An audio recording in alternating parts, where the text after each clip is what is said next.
अशुभ को टालना ही श्रेयस्कर है। अब्राहम लिंकन के जीवन का उल्लेख है। एक बार लिंकन का मित्र बड़ा ही क्रोधित होकर उनके पास आया। किसी ने उसको पत्र में बड़ी ऊल जलूल बातें लिखी थी। लिंकन ने कहा, बैठो, इसी वक्त जवाब दो और दिल खोल कर जवाब दो, डरने की जरूरत नहीं है। मैं तुम्हारा मित्र भी हूँ, तुम्हारा वकील भी हूँ। यह तो हद ही हो गई। लिखो, दिल खोल कर लिखो। जो भी गालियाँ तुम्हें लिखनी है लिख डालो। मित्र थोड़ा चौंका। ऐसा उसने सोचा ही न था कि लिंकन यह कहेंगे। वह बैठ गया लिखने को। दिल तो भरा ही था। दिल खोल कर उसने गालियाँ लिखी। लिंकन उसे उकसाते रहे कि तू डर मत, लिख, सब कुछ लिख डाल, सारा मवाद निकाल दे कागज पर। उसने गालियाँ और ऊल जलूल बातों के उत्तर दे डाले। पूरा पत्र लिखकर उसने हल्की सांस ली। लिंकन ने कहा, ला, अब यह पत्र मुझे दे दे। उसने कहा, पता तो लिख देने दो। लिंकन ने कहा, पता लिखने की अभी कोई जरूरत नहीं, भेजने की भी कोई जरूरत नहीं। भेजेंगे 7 दिन बाद। 7 दिन बाद तुम फिर आना, फिर एक बार इसको पढ़ लेना। अगर तुम 7 दिन बाद कहोगे कि भेजना है तो भेज देंगे। उस आदमी ने कहा, ठीक है, हर्ज ही क्या है। वह 7 दिन बाद आया। उसने पत्र देखा।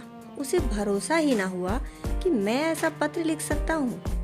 7 दिन में सारी आग ठंडी हो गई थी। अंगारे बुझ गए थे। दी गई गालियाँ उतनी महत्वपूर्ण न मालूम पड़ी। उत्तर व्यर्थ मालूम पड़े।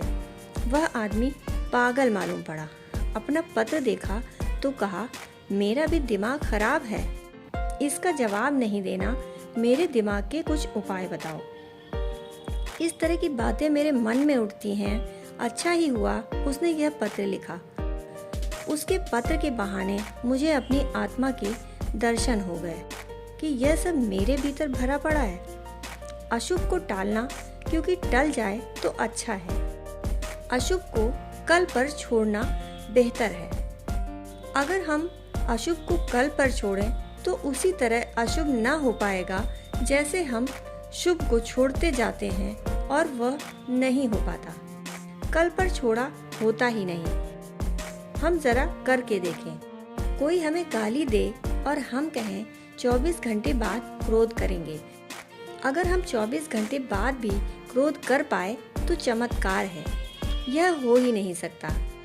24 घंटे, 24 क्षण तो रुको, क्रोध असंभव हो जाएगा।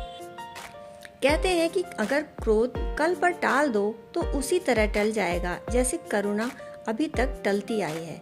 अगर हम अशुभ को कहें कि भविष्य में करेंगे तो अशुभ भी उसी तरह विदा हो जाएगा जैसे हमारे जीवन से शुभ विदा हो गया है। साधु वही है जो नित्य सेवन कर रहा है दर्शन का, ज्ञान और चरित्र का, जो कल पर नहीं छोड़ रहा है, जो अभी और यहीं जी रहा है, जिसने भविष्य के साथ नाते तोड़ लिए।